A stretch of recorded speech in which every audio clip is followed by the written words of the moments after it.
السلام عليكم ورحمة الله وبركاته. اللهم اجعلنا هادين مهتدين. إله نغدك كوها نوصن دادكنا هانونية دمان دادك برنامج كالقفاعو كداوانية سومالي كنديان تي في كندقيسانية راديو بورمي CKMS 102.7 FM مانتو أمالين 4 بيشا فبراير 2025 شعبان 2446 barnaamijka waxaan ku soo qaadanaynaa qodobada dadka Soomaaliyeed ee meel walba barnaamijka ka daawanaya dawlad ka hoos jirta dawlad kale bal waxaad ummadda Soomaaliyeed nala daawataan caasimadda dalka Soomaaliya ee Muqdisho oo indhihiina ku arkaysaan xaafad Soomaaliya ku taala oo aan qof Soomaali ah ku noolayn dadka ajnabiga ah ee halkan degan walaalow iyo baryo kuma soo degin mana aha dhul laga iibiyay ama kira ah ee waa dhul ku qabso ah kadibna looga fuqay arrimaha ka taagan dadka barnaamijka dhageysanaya waxa kale oo aad ku soo qaadanaynaa waxa baryahan hadalhayntiisu aad u badan tahay ugaaska guud ee beesha Gadabuursi ugaas Cabdirashiid ugaas Rooble oo aan dadka xasuusinayo 2020kii wixii ku dhacay Goraya Cawl magaalada Boorame wafdi ballaaran oo uu hogaaminayo ugaaska guud ee beeraha Gadabuursi ugaas Cabdirashiid ugaas Rooble oo dadweyne aad u tiro badan ay kaga hortageen deegaanka Goraya Cawl ee gobolka Awdal waxaana markaliya si aan la filayn isu bedelay jawigii deganaa ee rareynta badnaa waxaana uu isu bedelay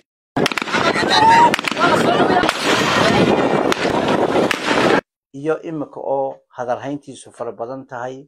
oo xitaa abaabulu ka jiro soo dhaweyneed Somaliland waxa kale oo barnaamijka ku soo qaadan doonaa xuduudaha maabka international community-da museum-kooda yaala oo ah treaty-gii ama charter Atlantic 1941 madaxweynihii dalka Mareykanka waqtiga iyo prime ministerkii ay saxeexeen xuduudihii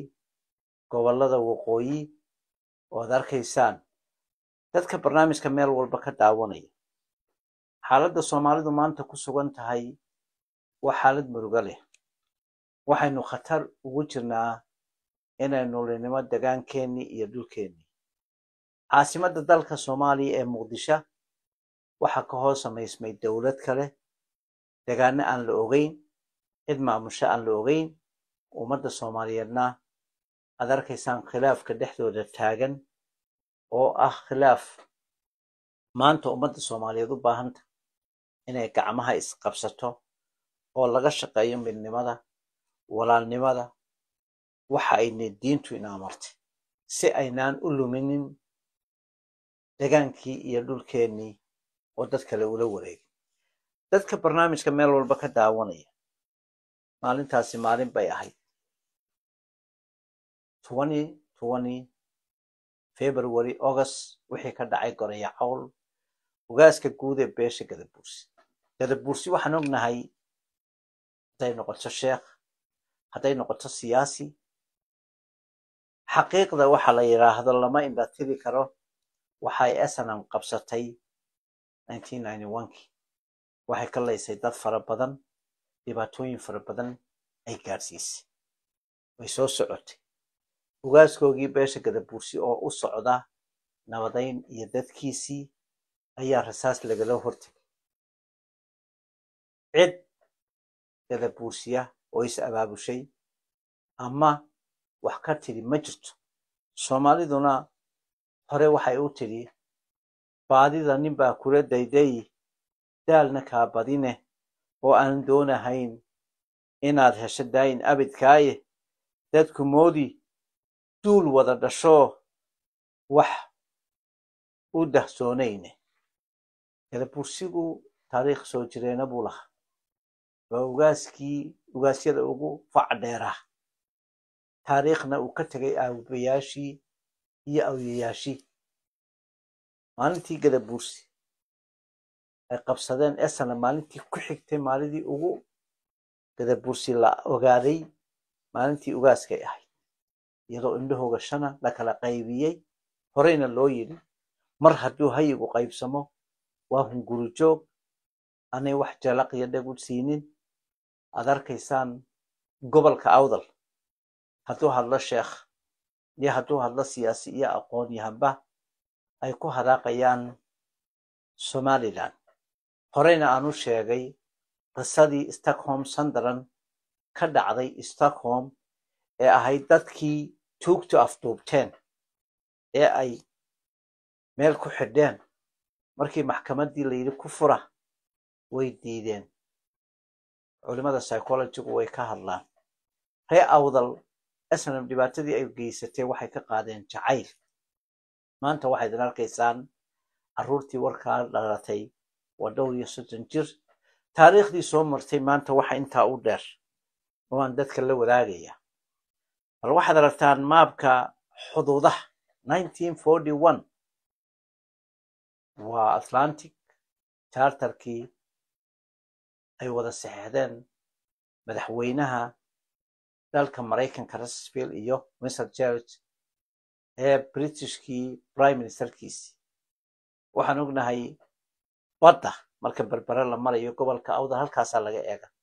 maanta waxaynu arkaynaa arrintii Ethiopia ay ka hadlaysay ee ahayd bad waa inaan helnaa maroodijeex bad baa loo rabaa 6 goobooda xayiran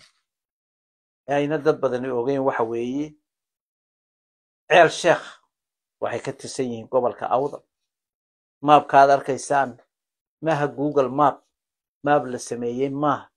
waa maababka yaala museumka adduunyada ee taariikhda gala wey maabka aan halkaa idiin dhigay gobolka awdal ee lagu sameeyey dispute area ee magaalooyinkiisa ay ka mid tahay baki iyo awdal deegaanadani ka tirsan yihiin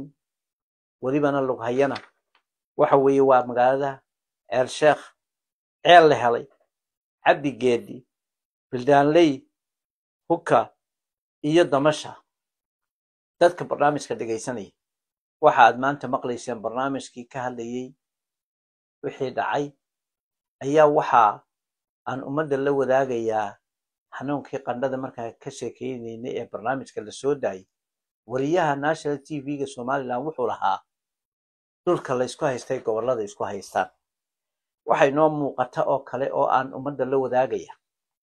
beeshan gadabuursi dhibaatooyinkii loo geystay waxaa ka mid ah ilaa imikadaa dhul beeraley baa jira oo caada la yidhaah dadkii iyo degaankii waa laga haystaa ummadda waxaa loo sheegayaa waxbaan wada leenahay dowlad baan nahay qaran baan nahay kelmadda dulmi waxay leedahay macno xadgudub iyo gardarra waxay noocad inay haystaan rag gadabuursiya ama ha noqdo nin aqoon leh oo diineed oo sheekh ama ha noqdo siyaasi ama waxgarad ama aqoon-yahan laakiin maamaha soomaaliyeed waxay ahayd garbaduub haddii loo xidho gacan ninkii leh ninkii walaalkii geed ugu jira geesi noqon waaye waxaan ognahay xaaladda taagan awdal in rag la adeegsanayo magacyo leh siyaasiyiin iyo aqoon-yahan degaankii gadabuursi ee ay snm qabsatayna maanta wax ka hadli karaa jirin waxa aan barnaamijka ugu talagalay oo aan dadka la wadaagaya ugaasku waa ugaas gadabuursi waa ugaas dhaqan dhibaato male inuu somaliland yimaado maxaase somaliland yaalla mar haddii dad gudaha joogaa aad ogtihiin xitaa kuwii public figureska ahaa oo aad taqaaneen aqoon-yahanada ahaa magaca adduunyada ku lahaa maanta ay garab joogaan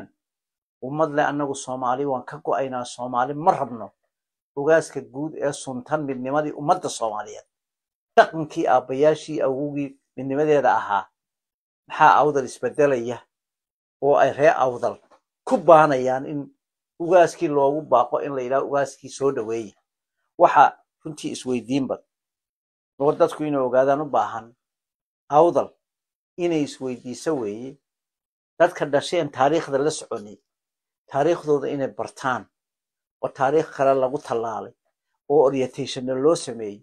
oo degaanadoodii dispute area laga dhigay oo aanay maanta garanaynin waa nasiib darro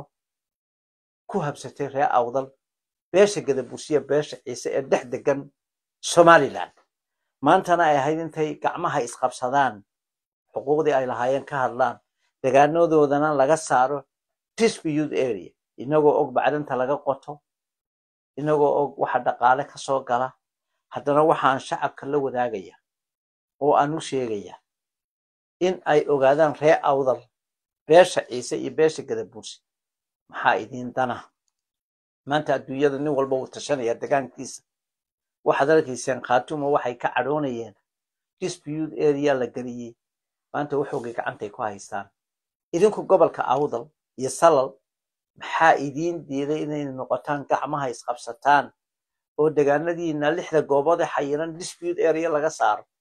oo aad noqotaan kuwa xuquuqdooda u hadla kuwa iyagu samaystaan ee taariikhda u wada ee iyaga taariikhda u samaynaya horey Soomaali u tiri mar hadduu hayigu qaybsamo waa hunguri joog dadka aad aragteen ee ugaaskoogii sidaa loogu dhibaateeyay hortooda ee aan wax amaday noqoto culimo ama hadday noqoto siyaasi ama wax garad qaarkood ayba lahaayeen inaga celiya finno inoo wadaaye iminka